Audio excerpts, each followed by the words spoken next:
So one of the things I've been thinking more about lately when it comes to people lifting is kind of this idea of like a casual pace or a cruising pace, meaning that whenever you do a movement, you just do it at whatever pace is easiest for you. Generally speaking, that's going to be the least effective pace to do whatever movement it is you're talking about. This is my story, these are my times, my lows and my highs, my fault, my bad. I'm only human, so I won't take it back. No, I won't take it back.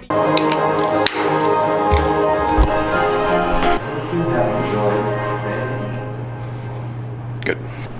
So one of the things I've been thinking more about lately when it comes to people lifting is kind of this idea of like a casual pace or a cruising pace, meaning that whenever you do a movement, you just do it at whatever pace is easiest for you.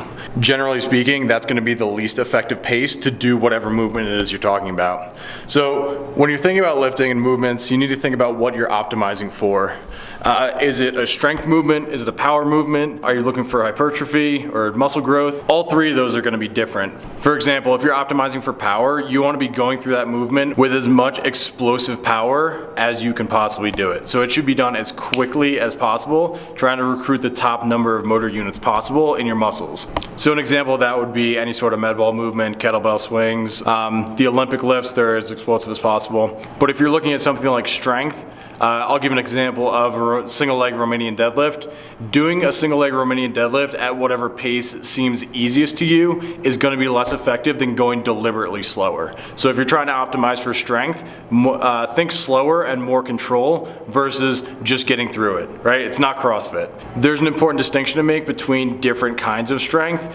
Are you just trying to get strong and big? Are you trying to increase relative strength? So adding strength without putting on any additional muscle mass? If so, like those are different. If you're trying to put on muscle mass and get strong, then you want to be loading eccentrically, the lowering portion of any sort of movement, way longer than you're doing the concentric portion. But if you're just trying to increase relative strength, so getting stronger without putting on any muscle mass, you should almost, I would say, like, don't load eccentrically. Anytime you lift something up, drop it back down, or just go through the eccentric motion as quick as possible in whatever manner is still safe. So if you're doing a movement from the ground like a deadlift, you would just pull up and then you would just drop on the way down. So you would never load eccentrically, because that's when you're actually going to put on muscle mass. Anyway, back to that main point.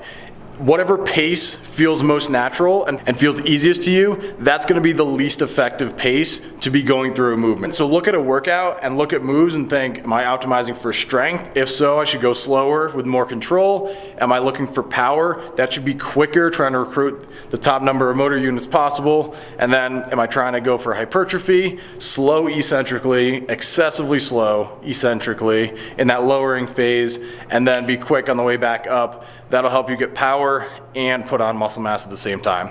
So just wrapping up, if you find yourself in the middle of a workout and you realize you're just kind of cruising through it at whatever pace feels natural because you're breathing heavy, try to consciously kick in and be like, should I be doing this movement faster or slower? Because it should be one or the other. If you're just working at that casual pace, that kind of that cruising pace, it's going to be the least effective pace for you. Wow, it's dark. Better. Okay, one final note is that the idea of like a cruising speed or a cruising pace or that casual pace, that was kind of brought to my attention by Pavel Tsatsouline. If you have no idea who that is, he's the guy who basically brought the kettlebell to the United States. And I felt like it was shitty of me to not give credit where credit is due. So Pavel Tsatsouline, look him up.